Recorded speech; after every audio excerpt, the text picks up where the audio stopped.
It's the last place you'd expect to find an oil bonanza, but just a mile from this village green, the oil men are hoping they'll find just that.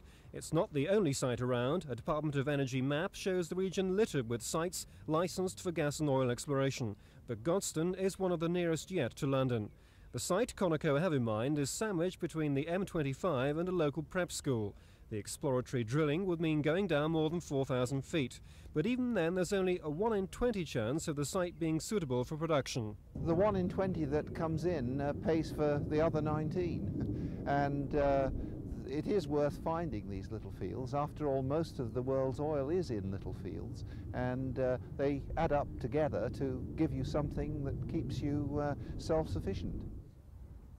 The drilling plans are being explained at a public meeting tonight, but so far there's been little opposition. The farmer whose land the site is on gets disturbance money, but no cut of any oil profits. And he seems willing to put up with the inconvenience. There'll be one unsightly derrick, yes.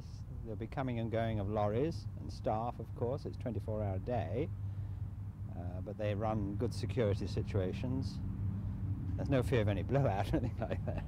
You're not worried about a whole series of these sites peppering the area, are you, eventually? No, there's no fear of that. There's only this one wellhead here because there's only one particular fault.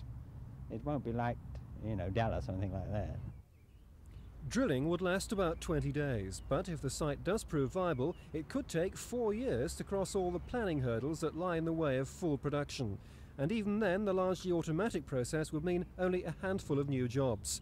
Even so, local people do seem ready to give it a chance. I don't see an objection to it, but if it does result in a lot of actually getting oil out of the ground and causing a lot of problems, I'm not quite so sure about it. How about you? How about the prospect of filling up with your own homegrown oil? Very nice, very nice. Hopefully it could be cheaper.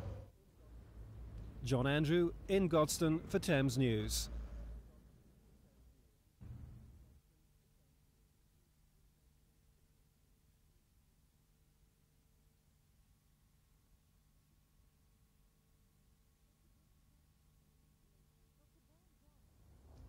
Dr. Brian Jarman of the Lisson Grove Health Centre in northwest London kept tabs on 500 of his own patients that he referred to psychiatrists.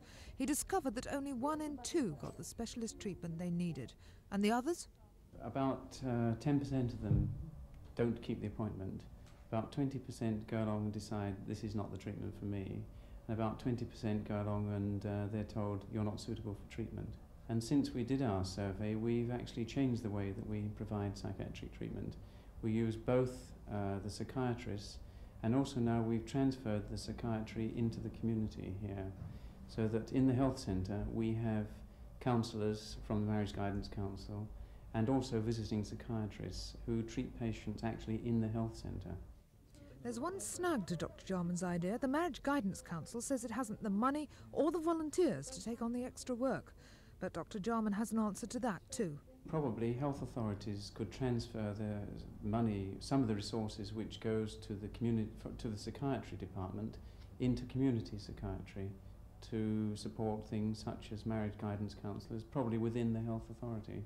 But what if that transfer doesn't come about? I really don't know, really. I suppose it would be rather a poor situation, really. That poor situation is poorest of all here in London, where psychiatric patients are least likely to get the help they need. So until funds are taken away from the psychiatrists in their ivory towers and injected back into the community, the prognosis for the mentally wounded is poor indeed.